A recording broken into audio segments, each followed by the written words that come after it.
I'm Lexi. Welcome to my first ever video on this channel. And I could not have given less of a fuck about this when it was like the unvarnished crown jewel of book talk. But now that people are coming for it, now that people are angry, ooh, interesting. Tell me more. Apologize to my wife. Hello? I regret to inform you guys that this kind of eats so far. If you don't know what the Omegaverse is, first of all, I'm glad you had friends in high school. That must have been really cool. Like, what you stuff your Kindle with is none of my business. I just think they suck for various reasons that we're going to be unpacking together today. I'm just a 23-year-old teenage girl, okay? If you choose to take me seriously, that's on you. Girl. Asking if she will love him. But what, yeah, I mean, he's still like, what I told Madeline earlier. She put a huge target on her family's back, and I wouldn't rest until House Industries was no more than a footnote in corporate history. So rest in peace her and her entire family, I guess, you know, like enjoy poverty. So the Wolfpack seems to have like infinite money, and Misery's like, how do you guys do that? And Lo goes, most wearpacks have highly organized investment portfolios. That's where the expenses for infrastructure and the leadership roles who don't have the time to hold other jobs come from. It's different from the financial framework of vampires. Because his business sense was just that unbelievable. This man could not be stopped from pulling himself up by his bootstraps. Not even when he was 14, okay? He's too smart. I was really wondering, thank you so much, Allie, for sharing the economic framework of your world. It's giving Wolf of Wall Street. He said that's my wife. He said take everything you need. I love it. Simple woman. I love a quirky little book. And yeah, I'm excited to see where it goes from here. Next in the roster is, oh, the text is so small. Okay, fear.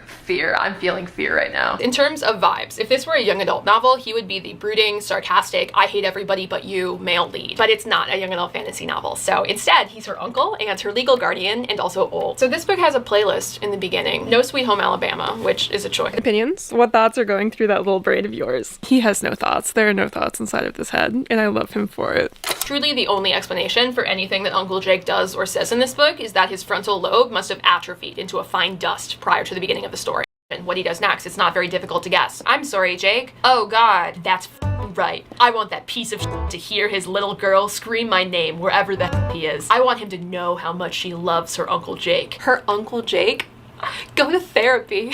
Something is wrong with you. I am going to implode. I can feel my neurons dying. I feel like the descriptions in this book were written for people with dementia. I'm gonna go downstairs. It's a more productive environment so I don't fall asleep in the middle of this video. Not that I'm tired yet. I'm not tired yet. Affirmations. I am literate. I have not finished the last book I will read in my life, even though that's how it feels sometimes. I am capable of this and I'm going to read so much. Yes. Okay. If she talks about how this man's eyes remind her of the ocean one more time, he has the bluest eyes in the Milky Way. There have never been eyes so blue, and the way that we know that is she has to mention them every single page. If you don't already know this about me, this is my favorite young adult series, and to any doubters in the audience who are like, why would you read young adult as a 23-year-old woman? What's in it for you? First of all, shut up, okay? Let me cook. Let me do what I need to do to survive. I really do want to give this book props for creativity. I feel like Bryn Weaver took this idea and just ran with it straight to hell. And I respect her for that. I do. This isn't like God's gifts to humanity, but it is fun. And this, it wasn't like as bad as I've heard some people say. It gets a lot of flack, I feel, for being boring, but if you put it into a comparison with Icebreaker, for example, this book is like 4 split screens of Subway Surfers during a comedy special. If Catalina and I ever run into each other in the wild, it is on site for the time that she is wasting inside of this book. He called me sexy? Oh, it must be all an act. It's not a slow burn if one of your characters is just fucking stupid. At the beginning, I feel great. I've never been hurt before. I've never been disappointed. I feel like the infinite potential of this video is going to boost me through how indescribably tired I feel right now. Okay, off I go. See you soon. Hi, it's been almost a month. I have not touched a book during that entire time. Here's the thing, right? The circumstances of my life right now have made me feel like a Polly Pocket that's inside of an immersion blender. No escape, just watching as my morale gets slowly shred into a fine goo. Okay, some disclaimers. Something that you will learn immediately in this list is that I am still kind of a toddler when it comes to getting back into reading. Like, I am a little baby in a big world, and there are just so many colors around me all of the time, and I don't know what to do with them. Again, like, that should annoy me, but instead I just ate it right up. Allie is just just so good at writing dynamics like that. She's my girl, for real. And I really do think that this is my favorite book in her catalog, which I've liked everything I've read by her, but this one felt the most unique and memorable to me. I mean, not only because she typically writes like a very similar arc of woman trying to break into STEM, faces some misogyny, except from that one guy who sees her talent for what it is, and then she ends up doing something really important and impressive. And I mean, like, yeah, that is exactly what happens in this book, but with chess instead. You know? He looked down at his hands, and his eyelids sheltered the blue in his eyes for just a heartbeat.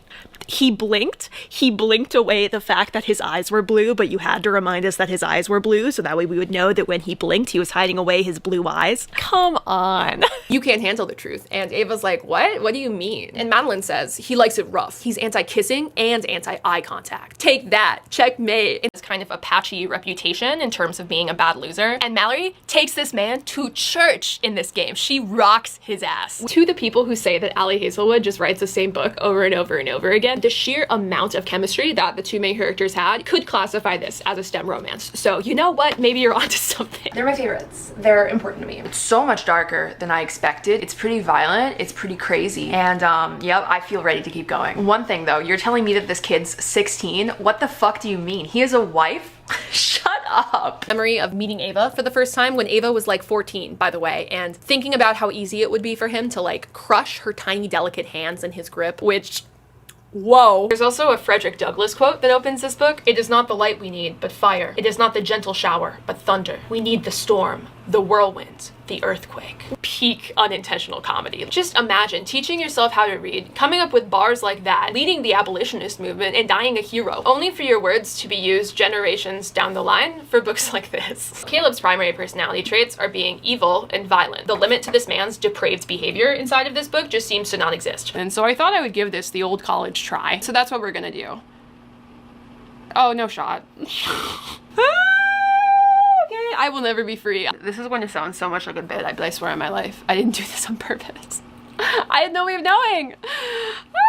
I feel like this knowledge has to have been locked up in my brain somewhere. But it seems, based on the back of this book, that I've somehow picked out maybe the only romance novel that I could have possibly picked that also has a love interest that doesn't talk. That's why this is called Archer's Voice. I feel like the dumbest woman to ever do it.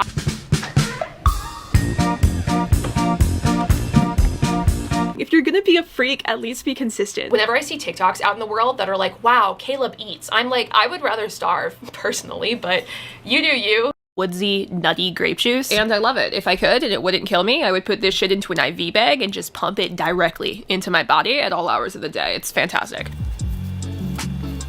I swear to God. Okay, hello. I got lunch so hard that it flung me into the next day. I got sidetracked with some other stuff. But with that said, I am kind of eating this up. I do, in fact, need him, I think, unfortunately. This man has the dog in him in more ways than one. You think that he's filing for divorce? Absolutely not. Shot me directly into the stratosphere, never to be seen again. His wife taken, his people enslaved. Driven by a longing for justice and the memory of lost love, Darrow will stop at nothing to bring down his enemies, even if he must become one of them to do so. For the first time, Red will rise. Like, what does that mean, you know? It's probably as vague as they possibly could have been. I am going to punch a wall. Blood will be spilled. What do you think about that, Onyx? He still has no thoughts. There's nothing going on in there.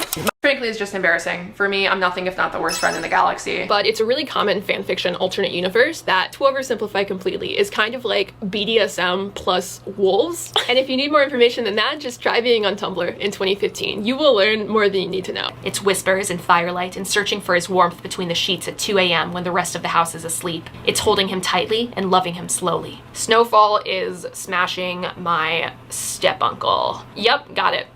Dude, the jokes honestly make themselves. I'm just a messenger. It's been a dark era. Ha ha ha ha ha. But I'm at the point finally where I feel like I've regained enough self-awareness. Dangerous, by the way, when being self-aware requires you to face your problems. No one is invincible. You'd still put the pieces back together and remain the brightest thing I'd ever seen. Aww. That is tender. You have to admit it.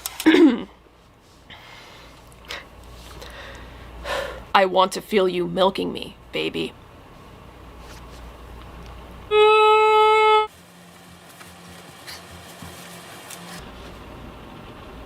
Why live?